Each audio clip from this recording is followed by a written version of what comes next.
You ask Tiger to solve. This deals with linear equations with one unknown. The final result is j=16. Let's solve it step by step.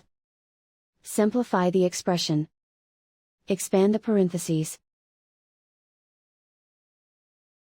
Simplify the arithmetic. Swap sides.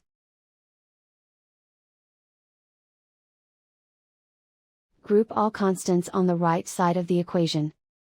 Add 56 to both sides. Simplify the arithmetic.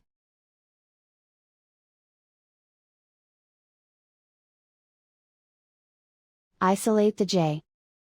Divide both sides by 4. Simplify the fraction. Find the greatest common factor of the numerator and denominator. Factor out and cancel the greatest common factor. And so the final result is j=16.